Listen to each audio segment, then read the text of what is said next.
Depuis le naufrage du 9 mars, il n'y a pas encore eu grand monde à l'extérieur qui a décidé de donner un soutien au peuple gabonais. Aujourd'hui, Camille Makosso, le révérend, décide de se lever et hausser le ton sur ce sujet. Mesdames et messieurs, écoutez ce qu'il a à dire. C'est tellement important et ça réchauffe le cœur de voir que à l'extérieur, ça a quand même touché des gens.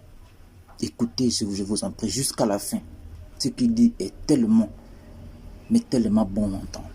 Ça réconforte. Mes amis, d'abord j'aimerais m'incliner devant la mémoire de tous les disparus du grand naufrage qui a eu lieu au Gabon. Il y a eu un naufrage au Gabon. Il y a un bateau qui quittait Libreville, qui est la capitale, je crois, politique, hein, si je me trompe, pour aller à Port-Gentil, qui est une capitale économique, mais bref. Et un bateau a fait naufrage. Et il y a eu plusieurs morts et plusieurs disparus. On essaye de cacher cela à l'Afrique tout entière. Les gens n'en parlent pas. J'aimerais que vous puissiez suivre ce reportage-là. Les recherches actives se poursuivent pour retrouver les disparus du naufrage du Esther Miracle et les services compétents, notamment la gendarmerie et la marine nationale, sont à pied d'œuvre pour espérer retrouver des survivants. Une journée marquée par la découverte de corps sans vie. Toutefois, les équipes mobilisées continuent leurs recherches à l'aide de robots sous-marins pour tenter de localiser l'épave du bateau qui n'a pas encore dit toute sa vérité. Face aux familles des disparus, le Premier ministre gabonais s'est engagé à ne pas interrompre les recherches. On n'arrêtera pas les recherches tant qu'on n'a pas trouvé l'épave. Et une fois qu'on a trouvé, on informera qu'on a trouvé l'épave.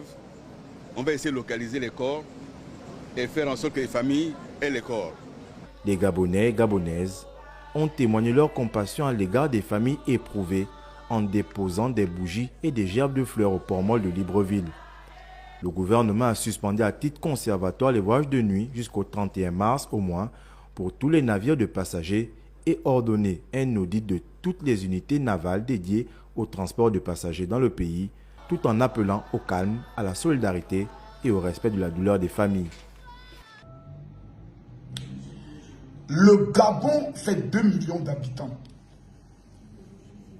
Sur le plan des richesses du Gabon, chaque Gabonais en temps normal, si l'État gabonais décide aujourd'hui d'offrir une maison à chaque Gabonais, ils le font en moins de 10 ans. Il y a des milliards pour cela. Parce que le Gabon est un pays riche avec son sous-sol, avec sa forêt. Ils n'ont que 2 millions d'habitants. C'est un quartier d'habitants qu'on appelle Yopougon. Un pays béni.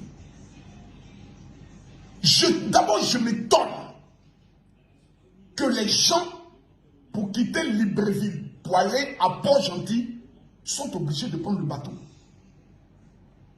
Soit on faisait une voie ferrée, soit on construisait des routes adéquates parce que les moyens pour cela existent au niveau du Gabon. On fait prendre un bateau à des personnes la nuit. Les conditions de l'état du bateau ont été vérifiées par qui? Aujourd'hui, on a plus de trentaine de familles, pour ne pas parler de cinquantaine ou de soixantaine de familles, dans un petit état de 2 millions d'habitants, qui sont en train de pleurer. De pleurer.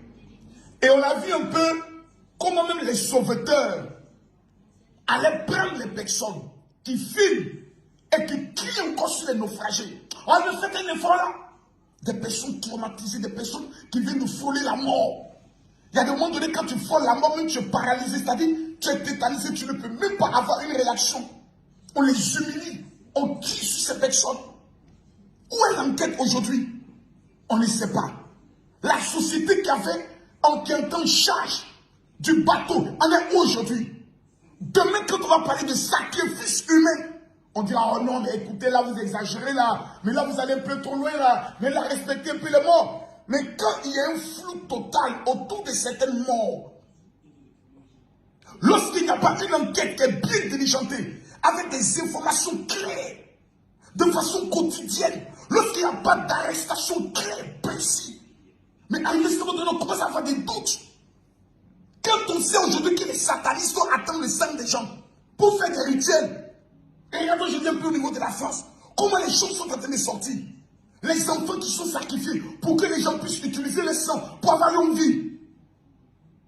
Et personne n'en parle, tout le monde est assis sur son canapé, on regarde. Et quand tu veux parler, on te dit, ah ben non, ne parlez pas parce que tout simplement, c'est une affaire compliquée, on doit respecter les morts. On n'a pas respecté les morts, ils sont des morts. On veut justice pour les morts. C'est inadmissible. Que le Gabon qui était payé aussi riche, on paye un bateau la nuit pour aller dans une autre ville. Parce que la paresse de certaines personnes à ne même pas mettre un plan concret pour mettre des routes, des autoroutes de ville en ville, on est obligé de prendre le bateau. Dans quelles conditions? Et voici maintenant les catastrophes. Voici maintenant les catastrophes. Pour un petit État, ça fait mal, ça blesse et ça choque. A-t-il eu des démissions? Non.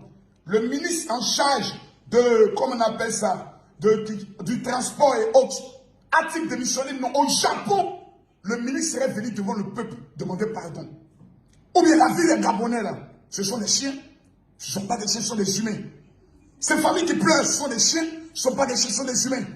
Même un dédommagement de 10 millions par famille ne peut pas rendre le mort. Parce que celui qui est mort peut faire rapporter plus que ça. La première des choses qu'on demande, c'est un résultat d'enquête clair. N'étouffez pas cette affaire-là. Et ça, les Gabonais doivent être très sauvages vis-à-vis de cela. J'ai vu le président de la République, M. Ali Bongo, aller accueillir les familles. Mais regardez-nous le visage des personnes naufragées. On sent qu'ils sont en colère. Monsieur le Président, nous ne vous en veut pas. Mais Monsieur le Président, lorsque votre équipe fait mal le boulot, lorsque votre équipe n'est pas compétente dans le domaine de la gestion de tout ce qui est infrastructure routière, il y a des sanctions qui doivent être prises. Où est le développement des routes, de l'autoroutier camerounais, plutôt gabonais, à ce jour? On est encore à l'histoire des bons bateaux. Libreville, Port-Gentil, on est encore à ce stade au Gabon, avec tout ce pognon pour 2 millions d'habitants. Attendez, soyons sérieux là. Même si les catastrophes ont dit qu'on fait quoi? Non. Je dis à tous les Africains, partagez la vidéo. Au Gabon, un bateau a fait naufrage avec des dizaines de morts. Et on ne veut pas en parler. J'en ai marre à la fin.